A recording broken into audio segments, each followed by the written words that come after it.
আসসালামু আলাইকুম এভরিওয়ান, কেমন আছেন সবাই? আশা করি সবাই ভালো আছেন, সুস্থ আছেন। আমার বাইকটা আমি বেশ কিছুদিন থেকে চালিয়ে মজা পাচ্ছি না। আর মজা না পাওয়ার কারণ হচ্ছে আমার বাইকের যে ড্রাইভ চেন আছে এইটা নষ্ট হয়ে গেছে, মানে এটা একদম ক্ষয় হয়ে গেছে। যে চেন স্প্রকেটগুলো আছে চেনটা সম্পূর্ণটা নষ্ট হয়ে গেছে। তো আমি আজকে আমি যে আমার বাইকের ড্রাইভ চেন সেটা পরিবর্তন করব। আপনি কীভাবে বুঝবেন যে আপনার বাইকের ড্রাইভ চেন পরিবর্তন করতে হবে? এটা বুঝতে হলে আপনি যখন আপনার ড্রাইভ চেন যখন নষ্ট হয়ে যাবে তখন আপনি আপনার বাইক থেকে কাঙ্ক্ষিত পাওয়ার পাবেন না। মানে আপনি যদি একটু সামান্য একটু উঁচু জায়গায় উঠতে ধরেন, আপনি যখন থ্রোটল দিবেন আপনার বাইকটি কিন্তু একটা চেন থেকে কিন্তু আওয়াজ হবে এবং আপনি আপনার বাইকটা কিন্তু উঠাতে পারবেন না উপরে। আবার আপনার বাইকের রেডি পিক আপ একদম কমে যাবে, আপনি চালাইতেই পারবেন না। আবার হচ্ছে যখন আপনি হাই স্পিডে একটু 50-60 স্পিডে রাইড করে যখন আপনার থ্রোটল ছেড়ে দেবেন তখনও একটা আওয়াজ করবে। তো এই ক্ষেত্রে কিন্তু আপনার বুঝতে হবে যে আপনার বাইকের যে ড্রাইভ চেন আছে এটা পরিবর্তন করতে হবে। এখন এটা কত হাজার কিলোমিটার পর পরিবর্তন করতে হবে এইটার কোনো নির্দিষ্ট কিলোমিটার না, আপনার এক একজনের এক এক রকম কিলোমিটারে পরিবর্তন করতে হয়, এটা চালানোর উপর। আমি যেহেতু আমার বাইকটা আমি তেমন লং ট্যুর করি না, আমি শুধু অফিসিয়ালি ব্যবহার করছি, সেই ক্ষেত্রে আমারটা আমি অলরেডি 35,000 কিলোমিটার চালিয়েছি।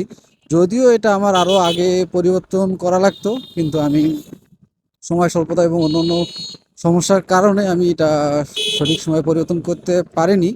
তো আপনারা চেষ্টা করবেন আপনার এরকম সমস্যাগুলো দেখা দেওয়ার সাথে সাথে আপনি আপনার ড্রাইভ চেনটা পরিবর্তন করার জন্য। তো যাই হোক, এইটা আমার ড্রাইভ চেন কিট। আমি এইটা বাইরে থেকে নিয়েছি, মানে আমার যে অথরাইজড শোরুম থেকে আমি নিইনি, ওখানে প্রাইসটা একটু বেশি পড়ে। আমি এটা নিয়েছি আপনার যে বাইকের যে অ্যাক্সেসরিজের দোকানগুলো আছে সেখান থেকে।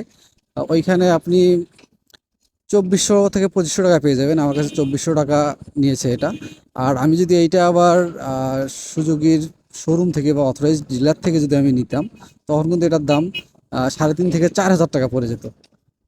অনেক টাকার একটা ডিফারেন্স। এই জন্য আমি এটা বাইরে থেকে নিয়েছি, প্রায় একই জিনিসই।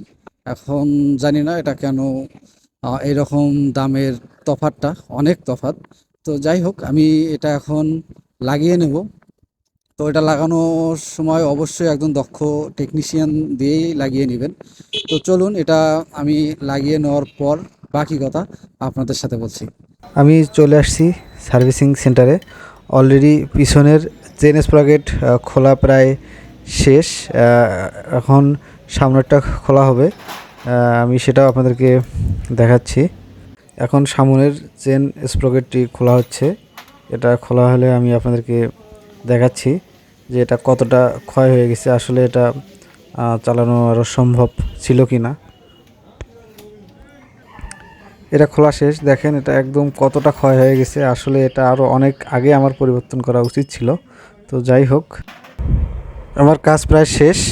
এটা এখন শুধু সেট আপ দিলেই হয়ে যাবে। তো চলুন বাকি কথা যেতে যেতে বলা যাক। আমার এটা লাগানো শেষ। আর এখন আমি আমার বাইকটা কিন্তু রাইড করে বেশ মজা পাচ্ছি। মানে আমি আগে তো টান দিলেই আমার বাইকটা স্পিডে উঠতো না, আবার দেখা গেছে যে শব্দ হইতো এবং কোনো মজাই পাইতাম না, বলা চলে একটা উঁচু জায়গায় উঠতে পারতাম না। এখন বেশ ভালো আমি চালিয়ে মজা পাচ্ছি। আর হচ্ছে, যেহেতু এটা এখন নতুন লাগানো হয়েছে, প্রত্যেকটা পার্টসেরই কিন্তু একটা ব্রেক ইন পিরিয়ড থাকে। তো আপনি চেষ্টা করবেন প্রথম 200-250 কিলোমিটার এটা একটু স্মুথলি চালানোর জন্য, মানে হাই আরপিএমে রাইড করবেন না। 3 থেকে 4 হাজার আরপিএমেই রাইড করবেন। তাহলে হয় কি, কারণ এটা নতুন অবস্থায় অমসৃণ থাকে। আপনি যদি এটা একদম থ্রোডল জোরে দেন তখন কিন্তু এই মেটালটা, এটা যেহেতু একটা মেটাল, তখন কিন্তু এই মেটালগুলো একটু ফেটে যেতে পারে বা ভেঙে যেতে পারে। মোট কথা এটার দীর্ঘায়িত্বটা কমে যাবে। আর আপনি যদি এটার একটু ব্রেক ইন পিরিয়ড মেনে চলেন তাহলে এটার দীর্ঘায়িত্বটা বেশি হবে এবং আপনি এটা অনেক দিন ব্যবহার করতে পারবেন। তো যাই হোক, আমি এটা 35,000 কিলোমিটারে যেহেতু পরিবর্তন করছি, আমি আমার ওটা স্টক ছিল, আর স্টকের যেটা একদম বাইকের সাথে যেটা ছিল সেইটাই। এখন আমার এইটা কতদিন যায় বা কত হাজার কিলোমিটার পরিবর্তন করতে হয় আমি সেই বিষয়েও আমি আপনাদেরকে আপডেট দেবো ইনশাল্লাহ। আর আপনারা যারা এরা পরিবর্তন করেছেন, কে কত হাজার কিলোমিটারে পরিবর্তন করছেন তা অবশ্যই কমেন্ট বক্সে কমেন্ট করে জানাবেন। তাহলে আমার অডিয়েন্সদের ক্ষেত্রে এটা বুঝতে সুবিধা হবে, যে বা আমাদের এটা একটা ধারণা থাকবে যে এটা কত হাজার কিলোমিটার পর পর পরিবর্তন করতে হয়। এটা আমরা একটা হয়তো বা তখন এভারেজ একটা পেয়ে যাব। তো আপনি অবশ্যই কমেন্ট করে জানাবেন যে আপনার বাইকের ড্রাইভ চেন সেট আপনি কত হাজার কিলোমিটার পর পরিবর্তন করেছেন।